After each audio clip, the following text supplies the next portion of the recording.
Katulad po ng ginawa ni Senator Lacson na tumayo kanina at nagsabing siya ay nagkamali. Hindi po ito usapin ng lalabas tayo sa media at sasabihin mong balat sibuyas ako. E di tapon na natin itong rules of the Senate. Tapon na natin to. Di pa natin pala susundin eh.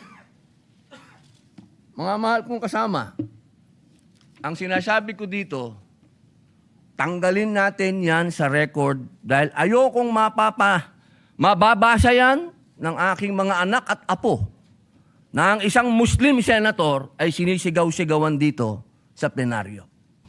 Mr. President, ang suggestion ko ay dahil napanood ko kagabi sa balita na nais pong magsampa ng ethics case laban sa atin na si Senator Robin Padilla. So ang suggestion ko, isampa na yung ethics case at doon na po sa ethics committee natin pag-usapan ito dahil marami pang ibang mga mas importanteng bagay sa aking paniwala ang dapat nating talakayin. President, I was about to, with the indulgence and with the approval of the body, as mentioned a while ago by our distinguished Senate President, the floor was, yesterday, Senator Robin Padilla has the floor and he is seeking the floor, Mr. President. May I be allowed first, Mr. President, to, may I move that we acknowledge and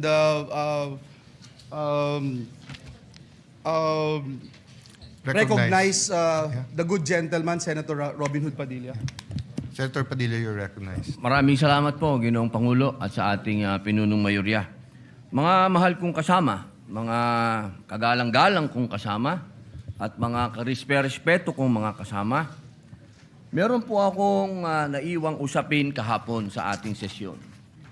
Tungkol po ito sa asal o decorum ng isa sa ating kasamahan.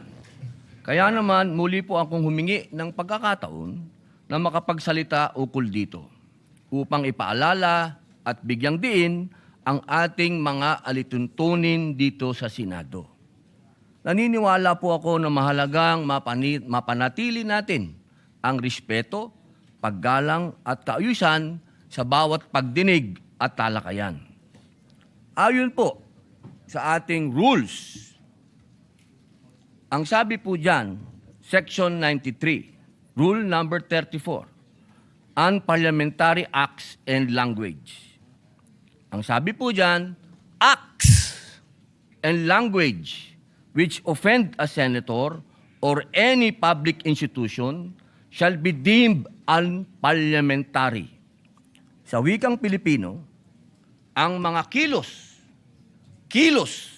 at pananalitang nakakasama ng loob sa isang senador o alinmang pampublikong institusyon ay itinuturing na hindi naaayon sa kagandahang asal ng parlamentaryo. Malinaw po na sutuntunin na ito ng Senado na anumang kilos at pananalitang nakakasama ng loob sa isang senador o sa alinmang pagpampublikong institusyon ay hindi katanggap-tanggap. Bilang sanggunian, ipapakita ko po sa inyo ang isang video ni Senador Kiko Pangilinan kung saan makikita ang isang mainit na palitan sa pagitan niya at ng isa pang nating senador at ngayon ay Senate President bilang halimbawa ng kontekstong aking tinutukoy. Pwede mo ba sabihin sa anak mo, anak, pag mali sila, gumawa ka na rin ng mali. Anak, okay lang mangbastos kasi mas bastos sila eh. Anak, okay lang magbully kasi mas bully sila. Ako, hindi ko sasabihin yon. Ako, sasabihin ko, At hindi yun ang sinasabi. hindi, yun ang sinasabi mo, Mr. President, and I'm No, not yet Mr. finished. President. Kasi Of you course said, tama We si beg to Tariela. disagree, Mr. President, I'm not yet finished. No? Well, we beg to So, disagree. Mr. President, this is the question. The resolution, Ayun po, nakita po natin na napakagandang halimbawa na ilang beses pong gustong magsalita ni Senator Kiko Pangilinan na hindi dumaan sa tamang procedure na hindi binanggit ang Mr. President. Pumapasok po siya sa usapan, ngunit naging magalang ang Senator Alan Peter Cayetano Sa mabuting pananalita, sinabi po niyang, I'm not finished. Kahapon po, nakita po natin ang pangbubulyaw ng ating kasama.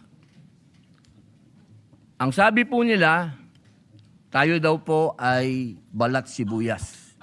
Hindi po yan pagiging balat sibuyas. Ito po ay nasa rules of the Senate.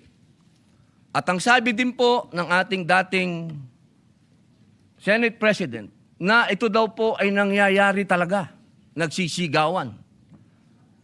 Mga mahal kong kasama, kung ikaw ay nagsasabi ng iyong talumpati at ikaw ay passionate, okay lang yun. Pero para sigawan mo ang kasama mo, nasaan ang rules of the Senate?